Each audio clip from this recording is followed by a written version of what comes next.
श्री स्वामी समर्थ. नमस्कार मंडळी, स्वागत आहे तुमचे माझ्या चॅनलवरती. आजचा हा दिवस तुम्हाला खूप छान सुखाचा आनंदाचा जावो हीच मी स्वामींच्या चरणी प्रार्थना करते आणि आज या नवीन व्हिडिओला सुरुवात करते. बघा, यावेळी ज्येष्ठ महिन्याची पौर्णिमा 10 आणि 11 जून रोजी आहे. मी तुम्हाला या व्हिडिओमध्ये बऱ्याच खास गोष्टी सांगेल आणि मी जे काही बोलेन ते फक्त शास्त्राविषयी असेल. मुख्यतः तुम्हाला या ज्येष्ठ पौर्णिमेला 2 गोष्टी करायच्या आहेत. तर चला व्हिडिओ संपूर्ण पहा. जे पौर्णिमेचे व्रत करतात ते 10 तारखेला म्हणजे 10 जून रोजी उपवास करतील आणि भारतातील अनेक राज्यांमध्ये वटपौर्णिमा देखील साजरी केली जाते. ती ज्येष्ठ महिन्याच्या पौर्णिमेच्या दिवशीच असते. म्हणून तुम्हाला फक्त 10 तारखेलाच वटपौर्णिमा साजरी करावी लागेल, ठीक आहे. आणि 11 तारखेला येणारी पौर्णिमा देवांसाठी योग्य मानली जाते. बघा, प्रत्येक महिन्यामध्ये पौर्णिमा ही येते, परंतु ज्येष्ठ पौर्णिमा ही अतिशय शुभ मानली जाते. असं म्हटलं जाते की या दिवशी चंद्र त्याच्या 16 कलांनी परिपूर्ण असतात. त्यासोबतच त्याची किरणे पृथ्वीवर समृद्धी आणि सौभाग्य प्रदान करतात. या दिवशी स्नान करणे आणि दान करणे हे खूप पवित्र मानले जाते. तर ही ज्येष्ठ पौर्णिमा 10 तारखेला मंगळवारी सकाळी 11:35 पासून सुरू होईल आणि 11 तारखेला बुधवारी दुपारी 1:13 पर्यंत राहील. त्यामुळे यामध्ये तुम्ही कधीही देवस्नान पौर्णिमा साजरी करू शकता. आता ही देवस्नान पौर्णिमा काय आहे, त्याचा महिमा काय आहे हे तुम्हाला माहीत असले पाहिजे. देवस्नान पौर्णिमेचा इतका अद्भुत महिमा आहे की ती 1, 2, 5, 10 नाही तर ब्रह्महत्यासारख्या हजारो पापांचा नाश करते. हो, शास्त्रामध्ये असे म्हटले आहे की ब्रह्महत्या सहस्रन, म्हणजे हजारो ब्रह्महत्या जर तुम्ही जाणून बुजून केल्या किंवा अजाणतेपणे केल्या असतील तर हे ज्येष्ठ पौर्णिमा तुमच्यासाठी त्या नष्ट करेल. पुढे असे म्हटले आहे की जर कोणी कोणाचे सोने चोरले असेल तर ते देखील एक मोठे पाप आहे. जर कोणी मद्यपान केले असेल आणि त्यातून निर्माण झालेले पाप गुरुतल्पात आणि नुच, म्हणजेच गुरुतल्प म्हणजे तुम्ही गुरूंचा अपमान केला असेल, ही सर्व पापे ती सर्व या पौर्णिमेला देवस्नानाने नष्ट होतात. शास्त्रामध्ये पुढे म्हटले आहे की जे काही उपपातक केले गेले आहे ते जे काही लहान आहे, कोटी कोटी सहस्रन कोटी कोटी पापे तुम्ही केली आहे ते सर्व या देवस्नान पौर्णिमेने नष्ट होतात. आता पहा की आपली पापे कशी नष्ट होतील. असे म्हटले जाते की ही पापे फक्त देवाला स्नान करून नष्ट होतील, परंतु शास्त्र देवाला स्नान कसे घालावे हे सांगतात आणि म्हणून या दिवशी तुम्हाला 5 गोष्टींनी देवाला स्नान घालावे लागेल. हे शास्त्रामध्ये नमूद केले आहे. नारळ पाणी पहिले आहे. दुसरे म्हणजे खजूर फळाचे पाणी. पहा, खजूर फळ हे गुगलवर सर्च करा आणि पहा हे खजूर फळ आहे. ते सर्वत्र उपलब्ध होणार नाही, परंतु जेथे हे उपलब्ध असेल तेथे तुम्ही त्याची व्यवस्था करू शकता आणि ते बाजारात देखील उपलब्ध आहे. तुम्ही ते खरेदी देखील करू शकता आणि ते मॅश केल्यानंतर ते पाण्यात मिसळा आणि नंतर त्याद्वारे भगवानांना स्नान घाला. तिसरे म्हणजे रत्नोदक, म्हणजे तुम्ही पाण्यात सोने, चांदी, हिरे, मोती यापैकी काही टाकून त्याद्वारे भगवानांना स्नान घालू शकता. चौथे म्हणजे गंधोदक, म्हणजे तुम्ही पाण्यात चंदन, कुंकू इत्यादी टाकून भगवानांना स्नान घालू शकता. आणि 5वे म्हणजे पुष्पदक, म्हणजे तुम्ही पाण्यात फुले घालून भगवानांना स्नान घालू शकता. तर तुम्हाला या 5 गोष्टींनी भगवानांना स्नान घालावे लागेल. पुढे मी हे पूजन कसे करावे ते सांगते. मी हे स्नान कसे घालू मी या व्हिडिओमध्ये शेवटी ते पुढे देईलच. तर आता तुम्ही पुढे पाहत राहा, ठीक आहे. हे पहिले काम आहे. तुम्ही ते 10 ते 11 तारखेच्या दरम्यान कधीही करू शकता. मी तुम्हाला म्हणेन की तुम्ही ते 11 तारखेला सकाळी लवकर करू शकता, ठीक आहे. जर तुम्ही ते सकाळी करू शकत नसाल तर तुम्ही ते दुपारी 1:13 वाजण्याच्या पूर्वी करू शकता. जर तुम्ही सकाळी हे करू शकत नसाल तर तुम्ही दुपारी 1:13 वाजण्याच्या आधी हे काम तुम्ही 11 तारखेला पूर्ण करू शकता. आता दुसरी गोष्ट देखील मी तुम्हाला सांगते, ऐका. भविष्य पुराणात भगवान श्रीकृष्ण युधिष्ठिराला सांगत आहेत की पौर्णिमा ही चंद्राची आवडती तिथी आहे, कारण या दिवशी चंद्र 16 चरणांनी भरलेला असतो आणि ही पौर्णिमा तिथी सर्व इच्छा पूर्ण करणार आहे.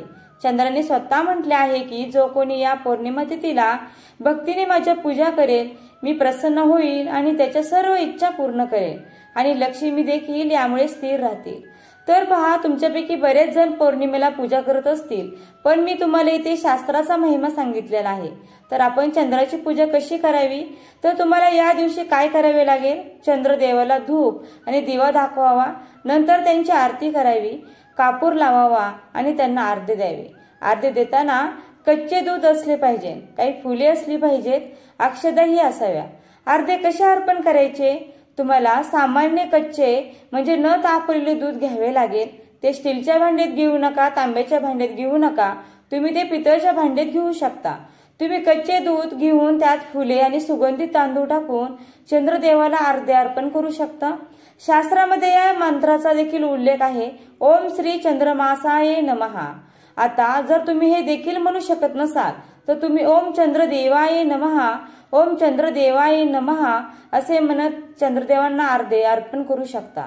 पण ते आरती देताना आपण पायावर किंवा कोणत्या प्राण्यावर किंवा कोणत्या झाडावर पडणार नाही याची काळजीही देखील आपल्याला घ्यायची आहे. आता पौर्णिमेच्या रात्री चंद्राला तांदळाची खीर अर्पण करा आणि ती स्वतः देखील खा. तुम्ही सामान्य तांदळाची खीर बनवून चंद्रदेवांना अर्पण करू शकता आणि मग सर्वांनी तीच खावी घरी. बरोबर आहे का? यामुळे देवी लक्ष्मी स्थिर राहते आणि आपल्या इच्छा देखील पूर्ण होतात. आपण कोणत्या तारखेला चंद्रदेवांना आरती अर्पण करावे, तर पहा, लक्ष द्या, तुम्हाला 10 तारखेच्या रात्री चंद्रदेवाला आरती अर्पण करावे लागेल. प्रतिपदा 11 तारखेच्या रात्री सुरू होईल, म्हणजे तुम्हाला 11 तारखेला करावे लागणार नाही, पण देवस्थानाची ही पूजा 11 तारखेला करावी लागेल. चंद्रदेवाची पूजा 10 तारखेलाच करायची आहे, हे समजले असेल. आता पुढे बघा, भगवान श्रीकृष्ण पुढे युधिष्ठिराला सांगतात की हे राजा, असे केल्याने व्यक्ती सर्व पापांपासून मुक्त होतो आणि चंद्रासारखे धन, आरोग्य आणि पुत्र मिळवून विष्णू लोक स्थापित होतो. तर पहा, काहीही करायचं नाही, तुम्हाला फक्त सकाळी 10 मिनिटे काम करावे लागेल आणि संध्याकाळी 5 मिनिटे आरती द्यायचं काम करावे लागेल. फक्त हे करा, कोणतेही नुकसान होणार नाही, तुम्हाला खूप पुण्य मिळेल. आता पूजा कशी करावी याची माहिती पाहूया.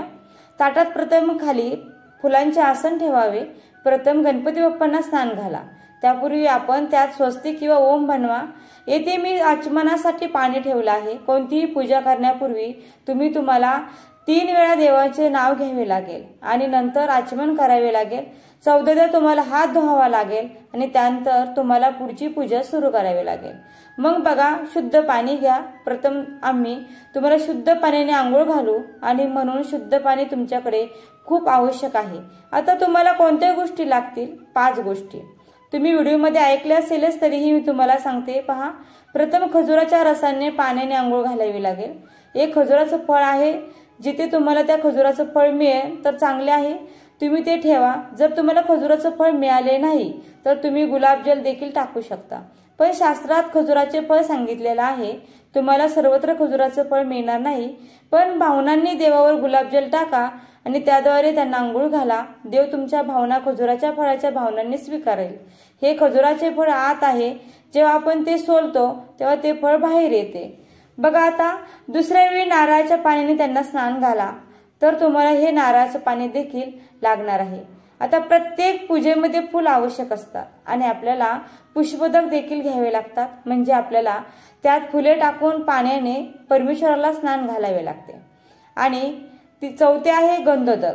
आता 4थे गंधोदक स्नान आहे, त्यापासून केले जाते. पुरुष देवतांना चंदन पावडर पाण्यात टाकून त्याने स्नान आणि स्त्री देवतांना पाण्यात चंदन कुंकू टाकून स्नान घालणे.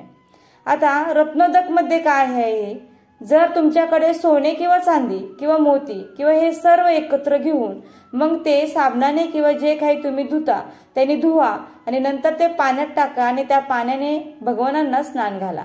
हे झाले 5वे स्नान. ठीक आहे, तर आपण गणेशांच्या पूजेपासून सुरुवात करूया. पहा, आपल्याला जास्त मंत्रामध्ये जायचं नाही, पण हो, मंत्राशिवाय कोणतीही पूजा करू नये, म्हणून मी तुम्हाला सांगते की आपण गणेशांची पूजा करत आहोत. नंतर आपण ओम गणपते नमः जप करताना पंचोपचाराने पूजा करू. शास्त्रामध्ये या पूजेचे वर्णन पंचोपचार असं म्हटलं आहे. त्याचप्रमाणे आपण पंचोपचाराने देवांची पूजा करू. ही खूप लहान पूजा आहे. पहा, मी एक व्हिडिओ बनवत आहे म्हणून त्याला इतका वेळ लागत आहे. जर तुम्ही एकदा व्हिडिओ पाहिला आणि स्वतः केला तर 10 मिनिटांमध्ये होईल आणि तुम्ही हे करायला हवे. आता पहा, कोणत्याही पूजेमध्ये दिवा प्रज्वलित होत नाही तोपर्यंत केलेल्या पूजेचे संपूर्ण फळ हे मिळत नाही, कारण दिवा हा आपल्या पूजेचा साक्षीदार आहे आणि म्हणून तुम्ही दिवा लावा, पण दिव्याखाली बसण्याची व्यवस्था करा।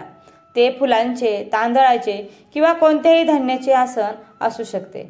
पहा, दिवा लावल्यानंतर आपल्याला अगरबत्ती पेटवायची आहे व नंतर आपल्याला पंचोपचाराने पूजा करावी लागणार आहे। म्हणून पंचोपचाराने पूजा करण्यासाठी आता आपण मुख्य पूजेकडे येणार आहोत। पहा, आपण अंघोळीसाठी एका ताम्हणात फुलांचे आसन ठेवून त्या ताम्हणामध्ये ओम किंवा स्वस्तिक काढून प्रथम गणपती बाप्पांची स्थापना करायची, म्हणजे गणपती बाप्पांना त्या ताटामध्ये ठेवायचं। सर्वप्रथम शुद्ध पाण्याने स्नान घालून नंतर आपण खजुराच्या फळांनी स्नान घालू। नंतर देवांना खजुरांच्या फळाने स्नान घालण्यासाठी तुम्हाला काय करावे लागेल, मी ज्या खजुरांच्या फळांचा उल्लेख केला आहे ते पाण्यात चांगले मिसळा, ते चांगले दाबून मॅश करा आणि त्यात थोडे पाणी घाला। आणि मी तुम्हाला आधी सांगितले आहे की ज्यांना खजुराची फळे मिळत नाहीत त्यांनी गुलाबजल घालून देवांना स्नान घालावे, परंतु तुम्ही खजुरांची फळे मिळवण्यासाठी सर्वतोपरी प्रयत्न करावे, कारण हा हंगामा सध्या सुरू आहे। आता एक भांडे ठेवा, जेणेकरून तुम्ही येथे स्नान घालताना प्रत्येक वेळी अंघोळीचं पाणी काढू शकाल। आणि दुसऱ्या भांड्यात, आणि त्या पाण्याचं काय करायचं, जर तुम्हाला ते पाणी प्रसाद म्हणून देखील घ्यायचं असेल तर तुम्ही ते देखील घेऊ शकता। तुम्ही हे खजुराचं पाणी घेऊ शकता आणि तुम्ही नारळाचं पाणी देखील प्रसाद म्हणून घेऊ शकता।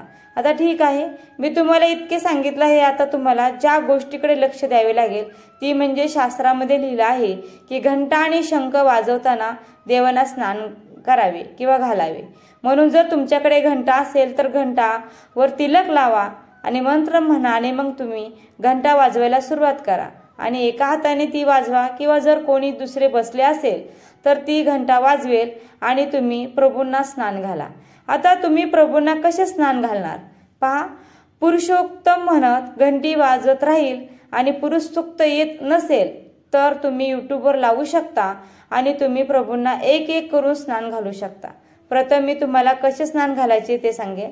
शंका शुद्ध पाणी घ्या, शुद्ध पाण्याने प्रथम आंघोळ घाला, मग पंचोपचार म्हणजे प्रथम खजुराच्या पाण्याने, दुसरे तुम्हाला नारळाच्या पाण्याने स्नान घालावे लागेल, तिसरे तुम्हाला रत्नोदकाने स्नान घालावे लागेल।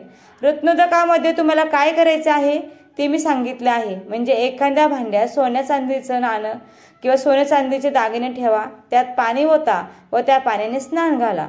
मग त्यानंतर चौथे म्हणजे तुम्ही फुले म्हणजे पुष्पदक याने स्नान घालावे।